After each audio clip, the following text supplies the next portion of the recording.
मैं हूं आशुतोष, आप देख रहे हैं टेलीकास्ट न्यूज। देश भर में लोकसभा चुनाव की सरगर्मी तेज है। ऐसे में हमारे साथ कुछ प्रबुद्ध लोग हैं जिनसे हम ये बात करेंगे और ये जानने की कोशिश करेंगे कि इस बार चुनावी मौसम में आपके लिए जनहित के मुद्दे क्या हैं। हमारे साथ मोहम्मद रियाज हैं, आइए हम उनसे बात करते हैं और ये जानने की कोशिश करते हैं कि जो इस बार वोटिंग हो रहे हैं, मतदान हो रहे हैं, उसमें असल मुद्दे क्या हैं। रियाज जी, देखिए, सबसे पहली बात है कि आज़ादी की लड़ाई से आज़ाद भारत तक की जो लड़ाई का सफ़र था उसको कांग्रेस ने जिस शानदारी से तय किया उससे हम तमाम भारत के लोग गौरवान्वित हैं। लेकिन पिछले विगत कुछ 10 वर्षों में हमने देश को ठगा हुआ महसूस किया। हमारे जो देश के मुखिया, जो नए चुने मुखिया थे, उन्होंने देश को ठगने का काम किया। उनका एक भी वादा बता दीजिए, देश के अंदर जो भी वादा किया है उन वादों में एक भी वादा जो प्लेटफॉर्म पर उतर करके काम किया हो। आपने GST लाया, बिजनेस में त्रासदी फैला दिया, आपने कोरोना के नाम पे थाली और ताली बताया है। बताइए उसका लॉजिक क्या था। आप देश के अंदर जो कानून लाया वो पब्लिक को टॉर्चर करने का कानून है। Welfare for the people government बनता है, लेकिन आपका गवर्नमेंट जो है टॉर्चर फॉर द पीपुल है, torture to the country's people बना है। तो ऐसे हालात में इस सरकार को बदलना हमारी नैतिक जिम्मेवारी है। हम भारत के लोग हैं, हम भारत को बेहतर भारत के निर्माण में हम राहुल गांधी के साथ हैं और राहुल गांधी के जो भारत जोड़ो यात्रा है और तो उसके साथ हम लोग खड़े हैं। और हम देखते हैं कि ये देश का गौरव है कि हम लोग राहुल गांधी जैसा एक नेतृत्व मिला है। और राहुल गांधी देश का आइकॉन ही नहीं बल्कि देश के कोहिनूर हैं। ये 2 लीडर हमें जो मिला है, राहुल गांधी और प्रियंका गांधी, इस पे भारत को गर्व है। और आज ये सही वक्त है जब हम डॉक्टर अंशुल अभिजीत जी, जो हमारे पटना साहब के उम्मीदवार हैं, इनको हम जीता करके पार्लियामेंट में पटना का एक बेहतर प्रदर्शन करना चाहते हैं।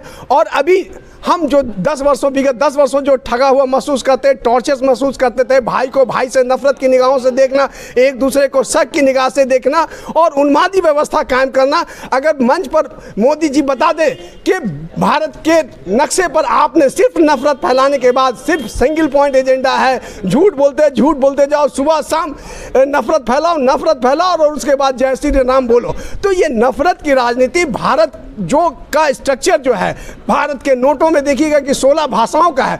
तो हम विभिन्न धर्म और मजहबों के माध्यम से ये भारत बना है। तो क्या आप भारत को किस तरह से बर्बाद करना चाहते हैं, किस तरह से तोड़ना चाहते हैं? तो देश की जनता जो है ना, भारत को समुचित भारत के विकास में और बेहतर भारत के निर्माण में कांग्रेस के नेतृत्व में ये जो हमारे नेता हैं पटना साहिब के डॉक्टर अंशुल अभिजीत जी, उनको जिता करके मैं पटना वासियों को कह रहा हूं कि आप बहुत चक्के में न रहें। पिछले 10 सालों से जिस तरह से हम ठगे महसूस किए गए, जिस तरह से टॉर्चर किए गए, हमारी आशाएं, हम हर तरह की उम्मीदें छीन बीन हो चुकी हैं। हम सब लोग असुरक्षित हैं और एक आतंक के माहौल में जी रहे हैं। कभी ये समझ में नहीं आता कब हम भाई एक दूसरे को नफरत की निगाह से देखने लगे। आप बताइए कि मोदी जी से आपको होना चाहिए, क्या परेशानी हुई? आप मोदी जी का समर्थन क्यों नहीं करते हैं? समर्थन करने का क्या वजह है जो उनको समर्थन करें? ये बता दीजिए हमको। आप समर्थन करने का कारण तो बता दीजिए, किस कारण से समर्थन करें उनको हम? आप बताइए, देश का एक खास वर्ग है जो उनको नापसंद करता है। क्या आपकी नाराज़गी अभी भी बदस्तूर कायम है? नाराज़गी होगी नहीं। जब भाई से आप लड़ा देंगे तो नाराज़गी जाहिर बात है। अगर आप गार्जियन बने हैं तो आप गार्जियन में भाई को लड़ाइएगा तो जाहिर बात है कि आपको कोई पसंद नहीं करेगा। जब गार्जियन ही मेरा ख़राब हो तो पसंद क्यों करेगा भाई? ये कारण है। और इंडिया गठबंधन को आप लोग वोट दे करके जिताइए, ये आपको देश को बचाएगा, वरना कोई देश को नहीं बचा सकता। ये देश को बर्बाद करने पर लगे हुए हैं। बस उम्मीद करते हैं आम जनता से कि देश को बचाना है तो इंडिया गठबंधन को वोट दीजिए और देश को बचाइए, संविधान बचाइए। विकास ज़्यादा मायने रखता है या फिर जो ये धार्मिक माहौल है चुनाव में वो ज़्यादा आगे है? विकास ज़्यादा आगे है। धार्मिक माहौल तो धर्म तो अपना मामला है कि कौन किस धर्म को मानेगा, उसका अपना चॉइस है। उसको बदल नहीं सकता कोई। ना हम बदल सकते हैं, ना आप बदल सकते हैं, किसी को कोई नहीं बदल सकता। उसका अपना सोच है, अपना ये है। मगर विकास हमारा हक है। हम विकास चाहिए, हमें बर्बादी नहीं चाहिए। बिहार में क्या अल्पसंख्यक समुदाय जो है वो इंडिया गठबंधन से थोड़ी दूरी बना रहा है, नाराज़गी है उनके अंदर? हिना साहब को लेकर काफ़ी अलग गोलबंदी हो रही है।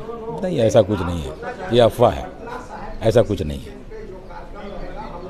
तो आप देख रहे हैं किस तरीके से बिहार खासकर लोकतंत्र की जननी कही जाती है और यहाँ पर लोग राजनीति को लेकर काफ़ी अग्रेसिव होते हैं और यहाँ की जो चुनावी व्यवस्था होती है और यहाँ पर जिस तरह से चुनाव होता है देश भर में लोगों की निगाहें होती है, क्योंकि यहाँ के लोग चुनाव को लेकर और राजनीति को लेकर काफ़ी सक्रिय और सजग रहते हैं। तो बहरहाल आपको हमारा ये वीडियो अच्छा लगा हो तो उसे प्यार देते, अगली बार हम फिर नए वीडियो के साथ हाजिर रहेंगे। तब तक के लिए आप हमें इजाज़त दीजिए। बहुत बहुत धन्यवाद।